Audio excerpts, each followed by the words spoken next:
Hey, what's going on, guys? Ace John here, and today we're going to be going over the This Week at Bungie for April 15th, 2021. But before we jump into this, I ask that if you want to keep up to date on all Destiny 2 news, information, leaks, tutorials, and more, that you go subscribe to my channel. Otherwise, let's jump into it. So starting off today, we have the reveal of Guardian games for this year. There's a brief trailer that they actually released today that doesn't really go over much, so I'm not going to show it in this video. If you want to see it, it'll be linked in the description down below. However, starting off, they go over how the point system is going to be working this year because it's actually different from last year. So starting off here, they go on to note that they're not going to be doing any class-specific score weighting to the account for the difference in class population like they did last year. They're also changing up the actual point values of the medals. Bronze is going to be 1 point, silver is going to be 2, gold is going to be 5, and platinum is going to be 15 points. With that being said, they still have to account for the different class population. So this year, the class that comes in third place each day will get a permanent 10% bonus on scoring going forward. They also go on to state that they have tested this with last year's data and a few other data sets, and they state that this will provide a more competitive Guardian games where they see different classes winning throughout the event. They also note that hunters will win early on just because of the population advantage, but as the bonuses kick in, the competition should tighten up quickly. Also, it seems like there's going to be a brand new Guardian Games strike playlist that will feature regular Vanguard strikes. However, this playlist will be only exclusive to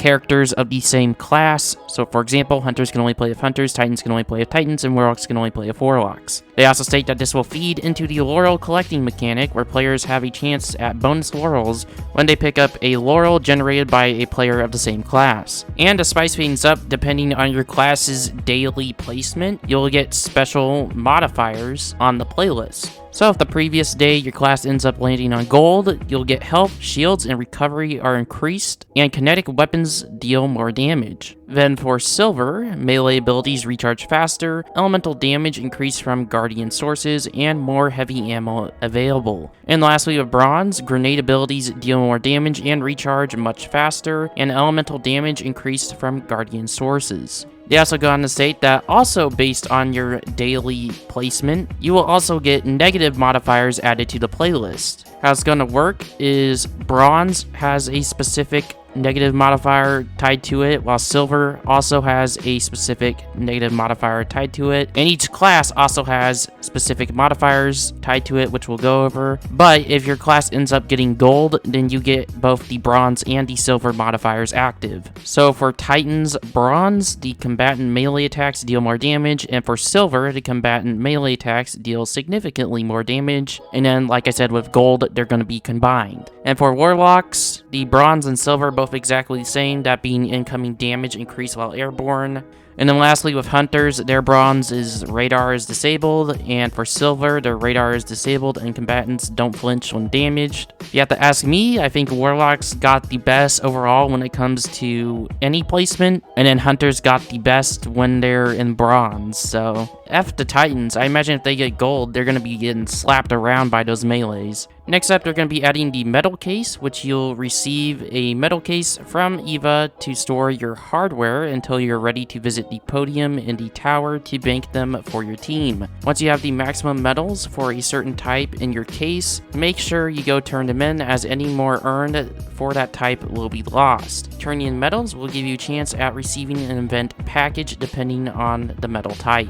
Now, with there being a new way to store your medals, they're also giving us a new way to earn medals. Introducing the contender cards. Basically, you'll pick up these contender cards from EVA in the tower in exchange for laurels, and you can only have one of these active at any time. Completing objectives in Strikes, Crucible, and Gambit will grant you a gold medal upon completion. However, there's special platinum contender cards that will focus on completing objectives in Nightfalls, Survivals, and Trials. This will be the only way to earn platinum medals, so completing a platinum card will earn you a all-star status and a special reward at the next podium ceremony. They also state to make sure to complete your platinum contender card before daily reset on Friday if you want to lock in your all-star status for the weekend. In regards to the podium ceremony, it will happen every weekend, where you will be able to show off your glow from your class item depending on the class standing that week. Third place will receive a bronze glow, second place will receive a silver glow, first place will receive a gold glow, and all-stars will receive a platinum glow.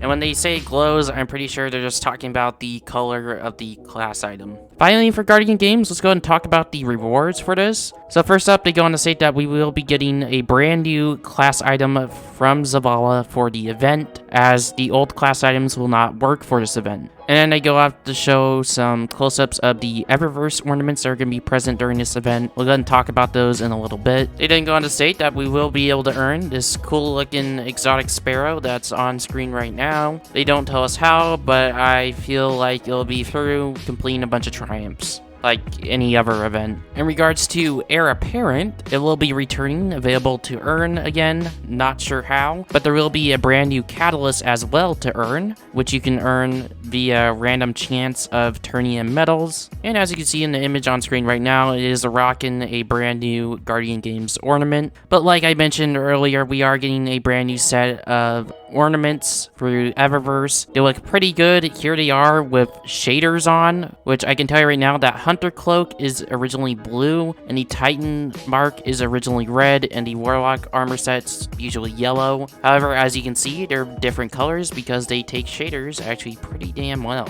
I know that was a very large concern from a lot of people when it was initially leaked that they would have these pretty crazy glows type on them. I know I personally would have been upset if they didn't change colors, but it seems like they changed colors, which is good to hear. And then below that image, they show a bunch of random Eververse stuff that's coming to Eververse. If you want to see that, it'll be in the TWAB, linked in the description down below. Anyways, moving on, we got some brand new Bungie rewards associated with Guardian Games. They basically state here that if you earn the exotic sparrow for the event, you'll unlock the opportunity to purchase that exclusive jacket there in the middle with an exclusive patch dedicated to your class. And if you participate in the final weekend's closing ceremonies at the tower, you'll unlock a purchasable gold pin commemorating the winning class. As you can see, it's exactly the same as the patches there on the left. And then also by completing a singular Guardian Games playlist strike during the event will unlock you this unique emblem on screen right now. However, something that's not really related to Guardian Games but is related to Bungie rewards is that if you completed 75 out of the 77 seasonal challenges, you'll be able to access this pretty neat looking emblem through the Bungie rewards.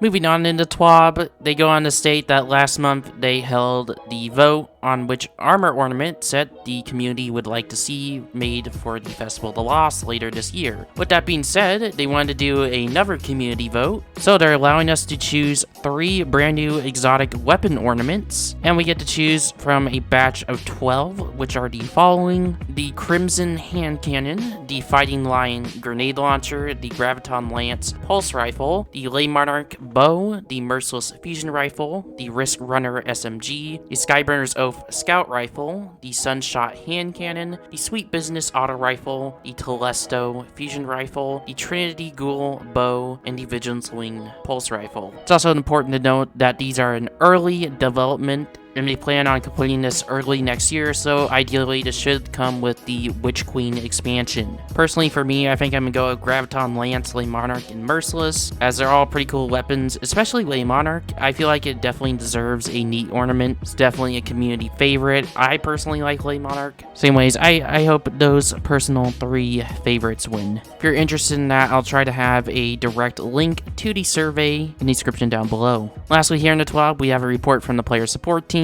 First up with the Proving Grounds Nightfall, they stated earlier this season that Beyond Light and the Season Pass would be required to play the Nightfall version of the Proving Grounds. However, they have since then changed it to make it so you'll need either Beyond Light or the Season of the Chosen Pass instead of both. Next up, they already list some Guardian Games known issues before the event has even launched on Tuesday. It's kind of a long list, and this is kind of getting a long video, so I'll just allow you to read that yourself. TWAB linked in the description down down below. Next up, they go on to state that they have expanded the SDR coverage to Steam, Xbox, and PlayStation, aka the anti-DDoS stuff, and they say, as a result, players may encounter increase in beaver errors. Next up, as a reminder, to dismantle all of your shaders before the beginning of Season 14, which is launching on May 11th, because they're overhauling the shader system.